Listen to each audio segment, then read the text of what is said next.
working on a project that you really liked and now it is finally complete. When you showed it to the subject teacher, they acknowledged your hard work and praised you in front of the class. Which of the following option best describes the situation? Option 1. The teacher was right in praising you because you deserve the reward of public applause. Option 2.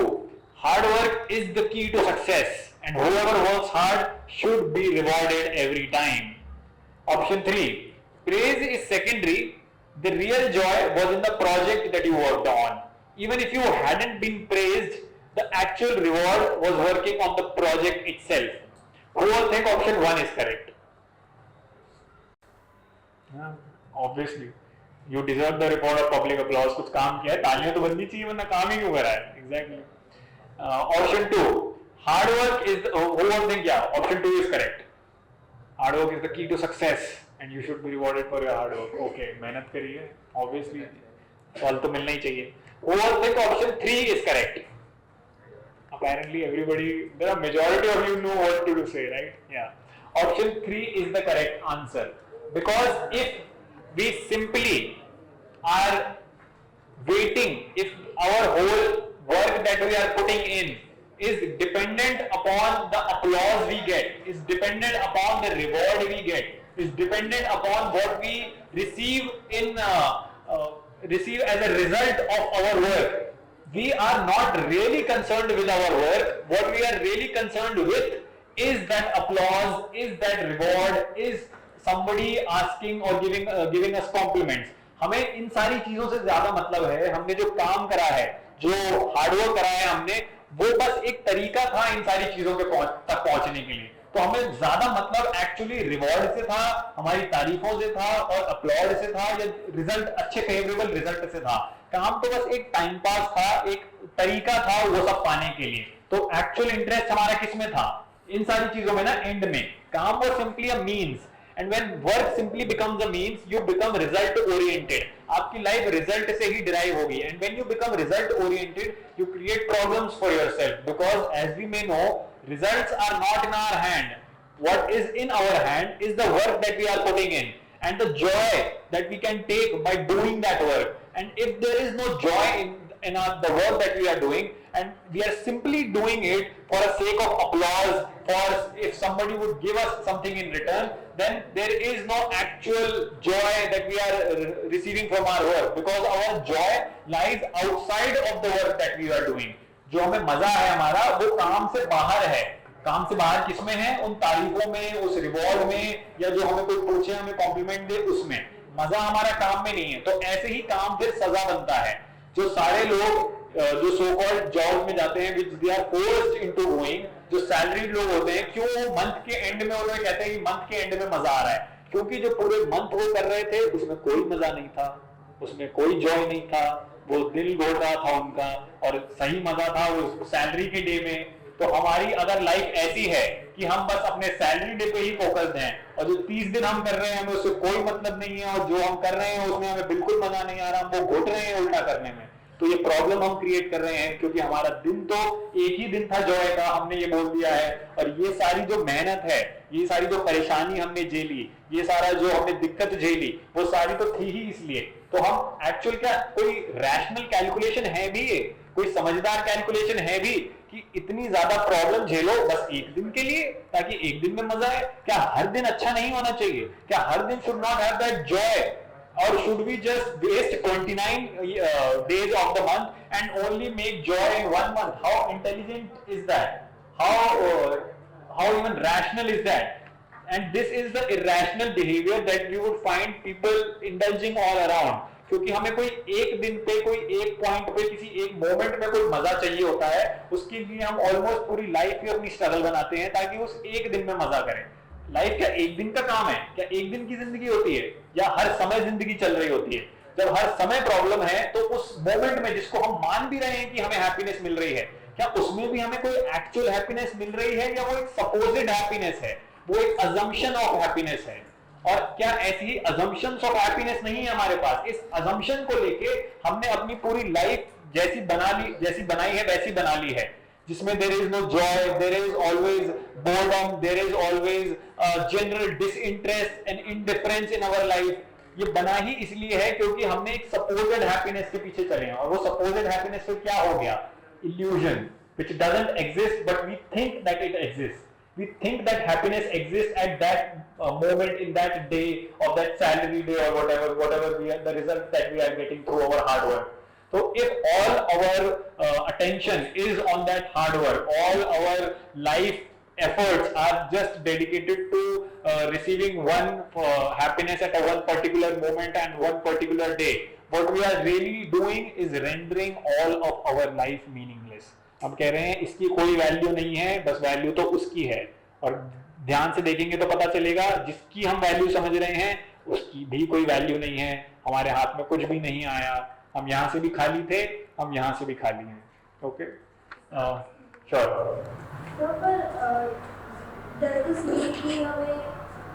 Present भी focus करना चाहिए. तो आपने कहा कि हमें बस result के बारे में नहीं सोचना चाहिए. तो what we are doing right now in school, we are indulged in study, right, and that's मतलब एट द एंड आपको चाहिए रिजल्ट. तो is this all of no point, like studying so hard just to get a good result? And you know, for that result, when you are ignoring the stuff you like to do, for example, if you like a sport, but you are getting away from it just because so that you can get a good result. तो क्या ये आप ये कह रहे हो कि हमें बस रिजल्ट के बारे में नहीं सोचना चाहिए, पढ़ाई में इतना टाइम इन्वेस्ट ना करके जो चीज़ है हम इन्वेस्ट करना चाहिए? क्या हम ये कह रहे हैं कि ये जो हम कर रहे हैं इसमें कोई पॉइंट नहीं है, और हम ये क्यों कर रहे हैं? जो अभी आप जो कर भी रहे हो कि आप पढ़ाई में बहुत ज्यादा ध्यान दे रहे हो, क्या इसमें आपको पढ़ाई में भी मजा आ रहा है? You are forcing yourself, right? Ananya, pay attention. We are forcing ourselves, right, into doing certain things. We are doing against our will. क्या पढ़ाई का, रिजल्ट का, मार्क्स का मेन मोटिव क्या है? क्या हमारी उससे सेल्फ वर्थ अटैच है, या मेरे मार्क्स मुझे ये बताएंगे कि मेरा इंटरेस्ट कितना है उस सब्जेक्ट में, मेरी डीपर नॉलेज कितनी है उस सब्जेक्ट में? मार्क्स जब हमारी किसी सेल्फ वर्थ से, मार्क्स जब हमें डिफाइन करने लग जाते हैं, वहां से प्रॉब्लम क्रिएट हो जाती है. मेरा जो इंटरेस्ट है, जो मेरा deeper understanding in the subject है, वो डिसाइड करेगा ना मेरे मार्क्स. ये मेरे को बता दिया गया है कि मार्क्स लाना अच्छा होता है, ये अपने आप में एक फ्लॉड इक्वेशन है जिसके अंदर हम बाय इन कर रहे हैं. जो एक्चुअल चीज है वो मार्क्स तो मेरे सब्जेक्ट की अंडरस्टैंडिंग रिप्रेजेंट करती है ना. मार्क्स मेरे अगर किसी चीज में अच्छे मार्क्स आए हैं तो ये बताएगा कि मेरी स्ट्रेंथ कितनी है इस सब्जेक्ट में, and it is as simple as that. और ये पढ़ाई पे जो सैक्रिफाइस करने वाली बात है, जो आपने कहा कि हम पढ़ाई को सैक्रिफाइस कर रहे हैं, गेम्स जो हमें खेलना था वो हम नहीं खेल रहे हैं क्योंकि हमें लग रहा है कि पढ़ लिख के कुछ अच्छा बन जाएगा. पढ़ना अपने आप में कुछ अच्छा नहीं है. जो मैं पढ़ रही हूँ, मैं प्रोबेबली इंग्लिश की कोई स्टोरी पढ़ रही हूँ, मैं प्रोबेबली कोई मैथ्स की इक्वेशन सॉल्व कर रही हूँ, I am learning something, I am learning a concept of science. इसकी अपने आप में कोई वैल्यू नहीं है. ये जो मेरे को मार्क्स देंगे, इससे जो मेरा रिजल्ट, एकेडमिक रिजल्ट आएगा, वो वैल्यूएबल है. क्या ऐसा है? वैल्यूएबल तो एजुकेशन है ना, वैल्यूएबल तो दिस इंफॉर्मेशन है ना that we are receiving. Is that not valuable? और what is valuable? Is that marks. तो अगर जब मार्क्स वैल्यूएबल होते हैं तभी तो हम फिर चीटिंग करते हैं. हमें लगता है पढ़ने लिखने में कुछ नहीं है, मार्क्स तो फिर चीटिंग करके भी आ ही सकते हैं. अगर हमारा सारा ध्यान बस एकेडमिक रिजल्ट को ही रिफाइन करना है तो why am I even studying? मैं क्यों पढ़ूं, मैं क्यों कुछ भी समझूं, मैं क्यों साइंस समझूं, मैं क्यों सोशल साइंसेस समझूं, मैं क्यों लैंग्वेज पढ़ूं? अगर मार्क्स ही सारा पॉइंट है तो क्यों ना मैं फर्रे बनाने की टेक्नोलॉजी को इन्वेंट करूं कि कैसे मैं बहुत ही एकदम ऐसी फाइन, ऐसी सोफिस्टिकेटेड कोई चीटिंग के मेथड इजाद करूं. क्योंकि लाइफ का तो सारा पॉइंट रिजल्ट्स ही है ना, यही तो हम मानते हैं. लाइफ का तो सारा पॉइंट या एक्चुअल जो हमारे मार्क्स है वही तो है ना.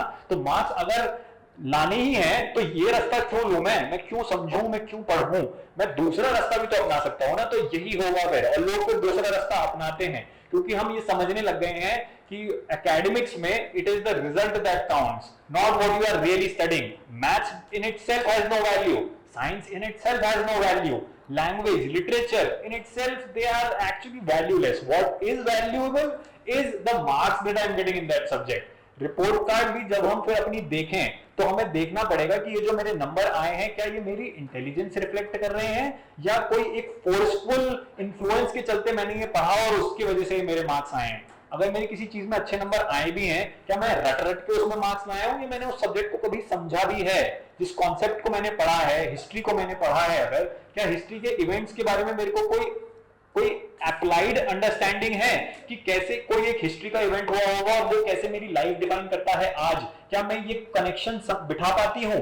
मैं नहीं बिठा पाती। हिस्ट्री मेरे लिए बस टेक्स्ट बुक की बात होगी, कुछ डेट्स की बात होगी, ज्योग्राफी मेरे लिए कोई फिजिकल लोकेशन की बात होगी, उसका एक कॉम्प्रिहेंडेड व्यू, उसका एक इंटीग्रेटेड व्यू कि कैसे ये सब मेरी लाइफ से डिफाइन है और कैसे ये मेरी लाइफ इफेक्ट करता है, ये सब नहीं होगा मेरे पास। और होगा बस अच्छे नंबर और अच्छे एकेडमिक रिजल्ट, जिसके बेसिस पे मैं बोलूंगी कि हाँ मैं इस सब्जेक्ट में अच्छी हूँ, जिस सब्जेक्ट में अच्छी नहीं हूँ। Knowledge in itself has worth. Information what we are studying in itself has its own worth. It can, this does not, and marks are simply a representation of that, and then let those marks simply be that and not define your some supposed future that you would have, not let those marks then sacrifice whatever that you should play sports, you should involve yourself in different activities. Shouldn't you be completely a fuller person, all around person? shouldn't you be that? क्या जो हम कर रहे हैं, अगर हमें किसी खेल में इंटरेस्ट है, should we not completely play that and just for that interest of playing that sport? अब वो स्पोर्ट फिर अब क्या होगा, कहीं वो स्पोर्ट अब पढ़ाई से भागने का तो तरीका नहीं बन रहा है, और क्या कहीं पढ़ाई करना किसी और चीज से भागने का तो नहीं तरीका बन रहा है। हम यही करते हैं। अगर हमें खेल में भी इंटरेस्ट है तो मोस्टली लोगों का खेलने में इसलिए इंटरेस्ट है क्योंकि चलो पढ़ाई करने के लिए नहीं मिल रही, इसलिए मेरा खेलने में इंटरेस्ट है। क्या am I really even interested in the sport that I am interested in? क्या मैं उसके बारे में कितना जानती हूँ, उसके फील्ड में जो स्पोर्ट में क्या बैडमिंटन अगर मैं खेल रही हूँ, क्या मेरे को पता है वर्ल्ड टूर्स क्या चल रहे हैं, कौन सी रैंकिंग्स चल रही हैं, कौन से फीमेल प्लेयर्स किस टॉप पे हैं, वो किस कंट्री से हैं, किस कंट्री में बैडमिंटन का कल्चर बहुत ज्यादा रिच है। Do I have any knowledge about this? और या मैं बस ऐसे बैट ले जाके जा रही हूँ क्योंकि मैं ये कर रही हूँ क्योंकि चलो एटलीस्ट पढ़ाई तो नहीं करनी पड़ रही ना। तो whatever that is not studying, whatever that is not related to academics, वो जो उससे अलग है, उसमें मुझे इंटरेस्ट आ रहा है तो मैं वो करने लग जाती हूँ। तो हम अगर किसी चीज के पास जाते हैं किसी दूसरी चीज से भागने के लिए, ये इस डिस्ट्रैक्शन में, इस इक्वेशन में प्रॉब्लम है। स्पोर्ट में प्रॉब्लम नहीं है, स्पोर्ट खेलने में प्रॉब्लम नहीं है। जो सैक्रिफाइस हमें सो कॉल्ड हम सैक्रिफाइस कर रहे हैं, वो भी हम किसी आइडियोलॉजी पे कर रहे हैं कि पढ़ाई से पता नहीं कौन सा एक फ्यूचर आएगा। पढ़ाई का अपने आप में अभी प्रेजेंट में इंपॉर्टेंस है। जो आपने पढ़ा है वो आपकी अंडरस्टैंडिंग उसने और डीपर करी है और रिचर करी है, आपको अब दुनिया के बारे में कुछ पता चला है, इसलिए उसकी वैल्यू है। उसकी वैल्यू कोई फ्यूचर बनाने में नहीं है। अगर आज आप पढ़ रहे हो, पढ़ाई से फ्यूचर नहीं बनता। दिस फंडामेंटल मिसकंसेप्शन कि एजुकेशन फ्यूचर बनाता है, पढ़ाई फ्यूचर बनाता है। पढ़ाई आपका आज बनाता है। अगर आपका आज रिच है तो फ्यूचर आपके लिए एक अच्छा सरप्राइज बन के ऑटोमेटिकली आता है, आपको बनाने की जरूरत नहीं पड़ेगी फ्यूचर। जो फ्यूचर बना रहे हैं वो अपने आप को एक्चुअली पागल बना रहे हैं, वो फ्यूचर नहीं बना रहे अपना, वो कोई इमेजिन्ड आइडिया बना रहे हैं जिनको लग रहा है कि वो उनका फ्यूचर होगा, क्योंकि उनको अपने आज से मतलब नहीं है। उनको लग रहा है कि वो आज में कुछ करके कुछ ऐसा इमेजिन्ड फ्यूचर बना लेंगे। आप बनाते हमेशा अपना आज ही हो, फ्यूचर आप बना नहीं सकते, क्योंकि जिंदगी तो आज में ही जी जाती है ना। कौन फ्यूचर में जीता है यहाँ पे? कोई जानते हो किसी को जो फ्यूचर में जीता हो? जिएंगे तो फिर अगर फ्यूचर के नाम पे भी अगर हम जिएंगे तो अपनी इमेजिनेशंस में ना, हमारे आइडिया ऑफ फ्यूचर में ही ना। क्या idea of future is really future? It's not, it's an idea, it's an imagination, and we live in our imaginations. We do not understand the depth of present, we do not understand what is right now, and we have these imaginations on which we live and on which all our efforts are directed to. आपने अभी बोला कि हम पढ़ रहे हैं तो ये क्या सब बेकार है, क्योंकि ये सब बेकार ही इसलिए लग रहा है क्योंकि आपको बता दिया गया, you are already indoctrined in this philosophy कि एजुकेशन से कोई फ्यूचर बनेगा। तो आप उस फ्यूचर के लिए कुछ आज सैक्रिफाइस करोगे। जो फ्यूचर के लिए अपना आज सैक्रिफाइस करते हैं वो फ्यूचर को भी सैक्रिफाइस करते हैं। वो आज ही नहीं सैक्रिफाइस कर रहे, क्योंकि आज ही अगर लाइफ है तो वो तो लाइफ ही सैक्रिफाइस कर रहे हैं ना, अपनी किसी इमेजिन्ड आइडिया को लेके, कोई प्रोस्पेक्टस को लेके कि हाँ ऐसा होगा फ्यूचर में। तो जो सैक्रिफाइस भी हम करते हैं वो हम अपनी लाइफ सैक्रिफाइस करते हैं अपने आप को, और कोई फ्यूचर नहीं बनता उससे। हमें आज देखना है कि आज की रिचनेस क्या है, हमारा आज कितना एक्चुअली फुलफिल्ड है, हमारा आज कितना ब्यूटीफुल है। जितनी ब्यूटी आज होगी, फ्यूचर ऑलरेडी उतना ही आपको दिखेगा कि अपने आप बन रहा है, आपको बनाने की जरूरत नहीं पड़ेगी।